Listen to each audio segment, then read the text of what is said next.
자, 회의관리 1급 문제 21번부터 30번까지 한번 보도록 하겠습니다. 자, 회의관리 1급 문제 21번입니다. 다음 중 유형자산 회계 처리에 대한 설명으로 가장 올바르지 않은 것은 입니다. 유형자산에 해당하는 이제 회계 처리에 대한 설명이고요. 자, 한번 볼까요? 자, 1번입니다. 유형자산의 취득 원가에는 설치 장소 준비를 위한 지출, 운송비, 재산세 등을 포함한다. 여기서 함정카드가 있어요. 지출, 운송비까지는 맞는데요. 재산세는 아니에요. 재산세는 뭐냐? 보유세예요. 그래서 회계 처리할 때 이거는 부대비용 취급을 안 하죠. 그래서 뭘로 처리해요? 보유세니까 세금과 공과금으로 처리해요. 그래서 1번에 대한 부분은 올바르지 않아요. 그래서 1번이 틀렸다라고 보시면 되고요. 그 다음에 2번입니다. 유형 자산은 원가 모형과 재평가 모형 중 하나를 선택하여 분류별로 동일하게 적용할 수 있다. 맞습니다. 재평가 모형이나 원가 모형 중 하나를 선택을 할 수가 있고요. 필요할 때 요거를 쓸 수가 있다라고 보시면 됩니다. 그 다음에 3번입니다. 유형 자산은 매 보고 기간마다 자산 손상을 시사하는 징후가 있는지 검토해야 한다. 그렇죠. 이건 매년 검토를 해야 됩니다. 그래서 4번. 유형 자산의 취득 후 지출한 비용이 당해 유형 자산의 내용 연수를 실질적으로 증가시키는 경우, 그러니까 내용 연수를 증가를 하는 거잖아요. 그 뜻은 뭐예요? 자본적 지출을 의미를 하죠. 자, 그래서 지출액을 자산으로 계상한 후에 감가상각을 통해 비용화해야 한다. 요 얘기가 맞습니다. 자산으로 처리하고 12월 말 되면은 감가상각비로 처리를 하도록 되어 있어요. 그렇기 때문에 2번, 3번, 4번은 다 맞고요. 이에 해당하는 정답 몇 번이냐면은 1번으로 체크해 주시면 되겠습니다. 자, 회의관리 1급 문제 22번입니다. 주식회사 3일은 2021년 7월 1일 취득원가 500만원, 잔존가치 50만원, 내용연수 5년인 유형자산을 취득하고 정해법으로 감가상각하고 있다. 주식회사 3일이 2021년에 감가상각비로 계상할 금액은 얼마인가? 자, 2021년에 감가상각비입니다. 계상할 금액 얼마냐? 자, 한번 봅시다. 취득 원가 500만원, 잔존가치 50만원 빼줍니다. 그럼 450만원이잖아요. 그럼 5년만큼 나눠줘요. 그러면은 1년치 상각금액이 나와요. 그럼 얼마예요? 450만원 5년 나오니까 90만원이 돼요. 근데 90만원은 1년치 금액이고 취득 당시에 일자가 7월 1일부터 12월 말까지의 상각기간이에요. 몇 개월이에요? 6개월이죠. 그럼 얼마예요? 90만원에 6개월치 하면은 나누기 12 하면 되죠. 얼마? 45만원이 됩니다. 그래서 정답 몇 번이에요? 3번 답 아니에요. 자, 1번으로 체크해 주시면 되겠습니다. 자, 회의관리 1급 문제 23번입니다. 다음 중 무형 자산과 관련된 내용으로 가장 올바르지 않은 것은 입니다. 무형 자산입니다. 자, 1번 한번 보겠습니다.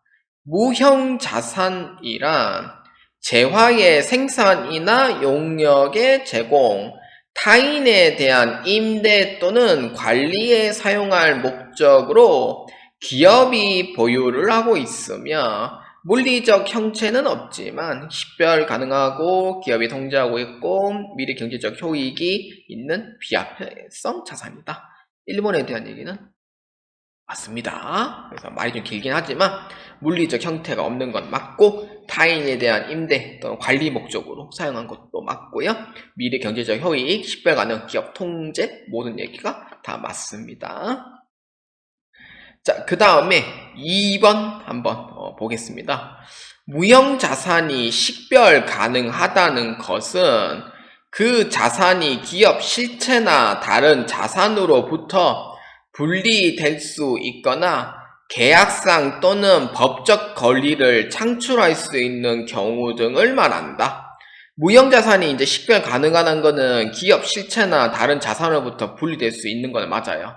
계약상 법적 권리를 창출할 수 있는 것을 말한다. 그래서 맞는 얘기가 되죠. 그래서 2번은 맞다라고 보시면 되고. 그 다음에 3번.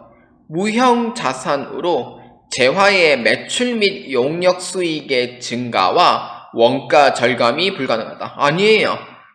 무형자산 치드가잖아요. 원가 절감이 가능하죠. 왜냐면은 수익이 많이 나는 구조고 그 다음에 독점으로 쓰다 보니까 원가 절감도 해당해서 가능하다는 거예요. 그래서 3번에 대한 부분은 틀렸다라고 보시면 되고요. 자, 4번 한번 보겠습니다. 통제란 무형자산의 미래 경제적 효익을 확보할 수 있고 그 효익에 대한 제3자의 접근을 제한할 수 있다. 무형자산은 독점 권리를 이제 하기 때문에 제3자가 쓸 수 있는 부분을 제한을 할 수 있는 부분도 맞습니다. 그렇기 때문에 4번에 대한 얘기도 맞다. 그래서 정답 몇 번이에요? 3번이 틀렸다라는 걸 확인할 수가 있겠습니다. 자, 회의관리 1급 문제 24번입니다. 장기 연불 조건의 매매거래, 장기 금전 대차 거래 또는 이와 유사한 거래에서 발생하는 채권, 채무로서 명목 금액과 공정 가치의 차이가 유의적인 경우 이를 현재 가치로 평가합니다. 이와 관련된 다음 설명 중 가장 올바르지 않은 것은 입니다. 자, 장기 연불 조건의 매매 거래라고 돼 있죠. 그 뜻은 뭐냐면은 1년을 초과를 해서 이제 몇 년씩 나눠서 이제 돈 준다는 그런 뜻이 되고요. 자, 한번 볼까요? 자, 1번입니다. 채권 채무의 면목상 금액과 공정 가치의 차액은 현재 가치 할인 차금의 감옥으로 하여 당해 채권 채무의 면목상 금액에서 차감하는 금액으로 표시한다. 자, 면목상의 금액이라면은 장부상 금액을 생각하시면 되고요. 공정 가치는 약간 시가로 생각하시면 돼요. 자, 그렇기 때문에 현재 가치의 할인 차금의 감옥으로 한답니다. 당해 채권 채무의 면목상 금액을 차감하는 것으로 표시한다. 뭐 예를 들어서 차변에 뭐 장기성 매출 채권이라고 쳐요. 그냥 요거는 이제 연금 현가로 계산될 거잖아요. 그 다음에 대변에는 그냥 상품 매출이라고 쳐요. 얼마에 분할해서 받는다라고 했으니까 그러면은 나머지 차익이 있을 거잖아요. 이때가 현재 가치 할인 차금일 거예요. 그 책에 보시면 있을 거예요. 이렇게 회계 처리를 할 거예요. 그래서 차감하는 형식으로 표시하는 것도 맞습니다. 그래서 1번에 대한 부분은 맞다라고 보시면 되고 그 다음에 2번입니다. 명목 금액과 공정 가치의 차이는 시간의 경과에 따라 이자 비용 또는 이자 수익으로 인식한다. 그러니까 명목 금액이라고 치면은 장부 금액이고요. 공정 가치의 차이라고 되어 있잖아요. 이러한 차이가 나왔을 때는 시간의 경과함에 따라 이자 비용 또는 이자 수익으로 인식하는 게 맞아요. 유효이자율법에 의해서 처리를 하는 거예요. 그러면은 24번에 대한 2번에 해당하는 부분은 맞다고 보시면 돼요. 그 다음에 3번 임차보증금, 장기의 선급금 및 선수금, 이연법인세, 자산, 부채 등도 공정가치 평가 대상이다. 이거는 이 개정 과목들은 평가 안 해요, 사실. 그렇기 때문에 3번에 대한 부분은 틀렸다라고 보시면 되고요. 그 다음에 4번 장기성 채권 채무의 현재 가치에 적용하는 이자율은 유효이자율법을 한다. 제가 2번에서 아마 얘기했던 바가 여기에 있네요. 유효이자율법으로 적용을 하도록 되어 있습니다. 그러면 정답 몇 번이에요? 3번으로 체크해 주시면 되겠습니다. 자, 회의관리 1급 문제 25번입니다. 다음 중 유동부채에 관한 설명으로 가장 올바르지 않은 것은? 입니다. 자, 1번부터 한번 보겠습니다. 자, 1번 선수금은 수주공사 수주품 및 기타 일반적인 상거래에서 발생한 선수금을 말한다. 선수금은 수주공사 수주품 및 기타 일반적 상거래입니다. 그래서 선수액을 말한다. 25번에 답 1번 맞나요? 그렇죠. 1번은 맞다라고 보시면 돼요.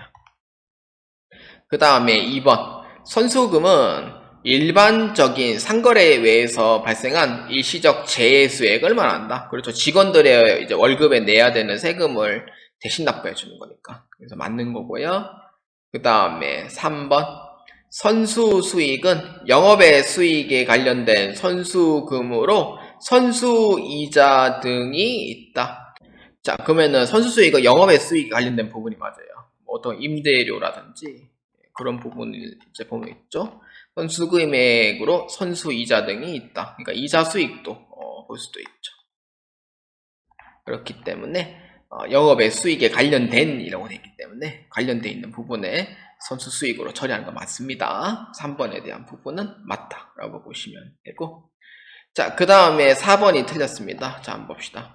유동성 장기 부채는 비유동 부채로 분류된다. 유동성 장기 부채는요, 유동 부채예요. 그러니까 만기가 이제 1년 이내에 도래할 때에 대한 내용이고요. 그래서 정답은 4번으로 체크해 주시면 되겠습니다. 자, 회의관리 1급 문제 26번입니다. 다음 중 사채에 관한 설명으로 가장 옳은 것은? 입니다. 자, 1번 한번 보겠습니다. 액면 이자율이 유효 이자율보다 높으면 할인 발행된다. 액면 이자율로 돼 있잖아요. 유효 이자율보다 높대요. 그러면 뭐가 높아요? 액면 이자가 더 높죠. 이건 할인 발행 아니에요. 이거는 할증 발행이 됩니다. 왜냐하면 이자를 적게 주는 쪽으로 가기 때문에 이거는 돈을 더 많이 받는 쪽으로 보시면 돼요. 그래서 할증 발행입니다. 그 다음에 2번. 할인 발행되면 만기까지 매 회계 기간 총 이자 비용이 액면 이자 지급액보다 적습니다. 적을까요? 아닌데 나는 많다고 보거든요. 많아요. 왜냐하면 이자 비용이 커지거든요. 무조건. 그렇기 때문에 액면 이자 지급액보다 더 많아질 수밖에 없어요. 그 다음에 3번입니다. 액면 이자율과 유효 이자율이 일치하면 액면 발행이 된다. 이게 맞는 얘기죠. 그래서 액면 이자율과 유효 이자율이 이제 일치하는 거죠. 그 다음에 4번. 할증 발행되면 만기까지 매 회계 기간 말 사채 잔고 금액이 증가한답니다. 아닐걸요. 왜냐면은 할증 발행은 액면이 만약에 100원이라고 치면은 실제로 수령받는 금액은 130원, 140원 되거든요. 그러면은 수령된 금액에서 유효이자율법으로 처리하다 보면은 점점 장부 금액이 낮아지게 돼요. 그래서 액면 금액과 맞춰지거든요. 그래서 증가하는 게 아니고 오히려 감소하게 돼요. 액면 금액과 맞춰야 되기 때문에. 그래서 4번에 대한 부분도 아니다라고 보시면 돼요. 그래서 이에 해당하는 정답 몇 번입니까? 3번으로 체크해 주시면 되겠습니다. 자, 회의관리 1급 문제 27번입니다. 2022년 7월 1일에 주식회사 3일은 액면금액 10만원, 표시이자율 5%, 3년 만기 사채를 92,269원에 발행합니다. 이자 지급일은 매년 6월 말일이고요. 유효이자율은 8%입니다. 자, 여기 한번 볼까요? 유효이자율 8%. 주식회사 3일이 사채 할인 발행 차금을 유효이자율법으로 생각하는 경우 2022년 12월 31일로 종료하는 2022년에 사채 이자 비용으로 인식할 금액은 얼마입니까? 입니다. 이자 비용은 월할 계산하고요. 소수점 첫째 자리에서 반올림 한답니다. 자, 이 문제는 지금 2022년도 7월 1일에 이제 발행을 시작을 했고요. 그 다음에 이자 지급일은 2023년도 6월 말이에요. 그렇기 때문에 92,269원에 이제 발행을 했고요. 그러면은 유효이자율은 얼마냐면은 8%. 그 다음에 액면이자는 얼마냐면은 액면이자가 알겠다. 표시이자율 5% 이렇게 되어 있습니다. 그럼 나머지 차익이 존재하겠죠. 자, 볼까요? 유효이자율법 8%는요 92,269원에 8%고 표시이자율 5%는 액면 금액의 5%입니다. 그래서 얼마냐면은 5,000원이 되고요. 그 다음에 92,269원에 8% 하면은 7,382원이 됩니다. 그래서 차익은 얼마냐면은 2,382원이 돼요. 자, 2022년도에 해당하는 사채 발행 비용입니다. 자, 그렇기 때문에 7,382원이 되는데 이때 이 7,382원과 액면금액 5,000원은 1년치 금액으로 봐야 돼요. 근데 1년치가 아니죠. 발행된 기간이 7월 1일부터 12월 말까지니까 6개월 기간만큼 비용으로 처리해야 돼요. 그럼 어떻게 해주면 돼요? 7382에 곱하기 6개월 경과했고 나누기 11을 해주면 돼요. 1년치 중에 6개월치만큼 경과했으니까. 그럼 이게 얼마가 되냐면은 3,691원이 됩니다. 계산하면은. 요것도 똑같이 해주면 돼요. 그럼 얼마예요? 2,500원이 돼요. 그럼 이 차익은 얼마예요? 그렇게 되면은. 근데 여기서 이제 묻는 키워드는 이제 유효이자율법에 따른 사채 이자 비용이니까 이자 비용은 유효이자율법에 의한 금액으로 보시면 돼요. 그래서 이걸로 보시면 되고요. 만약에 차익 물어보면은 1191원이 되고요. 근데 이거는 유효이자율법에 의한 이자 비용을 물어보니 3691원으로 보시면 돼요. 그래서 이에 해당하는 정답 몇 번입니까? 4번으로 체크해 주시면 되겠습니다. 자, 회의관리 1급 문제 28번입니다. 다음 중 충당 부채의 인식요건에 관한 설명으로 가장 올바르지 않은 것은 입니다. 1번 과거 사건이나 거래의 결과로 법적 의무 또는 의제 의무가 존재를 한다. 맞죠? 부채 자체가 이제 의무이기 때문에 그래서 법적 의무나 의제 의무가 존재하는 것은 맞습니다. 그 다음에 2번 당의 의무의 이행에 소요되는 금액을 신뢰성 있게 추정할 수 있어야 한다. 회계는 무조건 신뢰예요. 무조건 신뢰를 먹고 살기 때문에 그래서 2번에 대한 부분은 맞고요. 그 다음에 3번 당의 의무를 이행하기 위하여 자원이 유출된 가능성이 매우 높다. 그러니까 왜냐 부채는 내 돈이 아니거든요.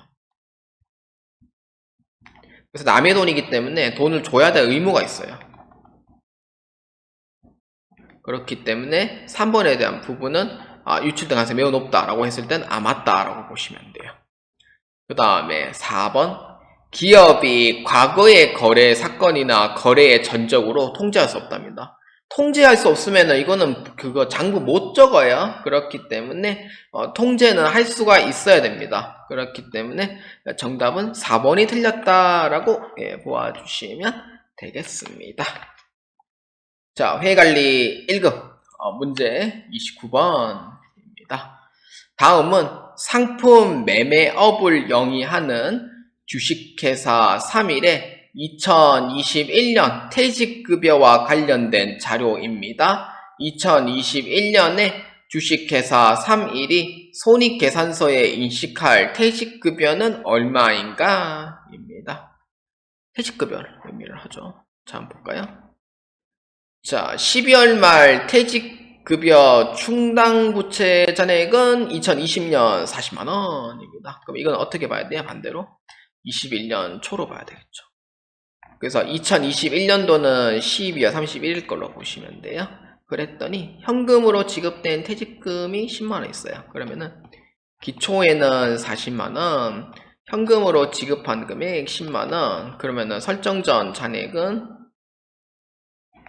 30만원이 남죠. 그러면은 이 30만원에서 플러스 이제 항아리 신주단지 넣어야 될 보충금액 30만원이 돼요. 그래서 기말 금액은 60만원. 그래서 손익계산서에 인식할 퇴직금액은 얼마예요? 이 금액을 보면 되죠. 그래서 회계 처리할 때는 차변에 퇴직급여로 처리합니다. 30만원. 대변에는 퇴직급여 충당부채로 처리해요. 그렇기 때문에 정답은 3번으로 체크해 주시면 되겠습니다. 자, 회의관리 1급 문제 30번입니다. 다음은 주식회사 3일의 법인세 관련 내역입니다. 2021년도 손익계산서에 계상될 주식회사 3일의 법인세 비용은 얼마인가? 입니다. 단, 중소기업 회계처리 특례는 고려하지 않습니다. 자, 이연법인세 자산은 차감할 일시적 차이로 보시면 되고요.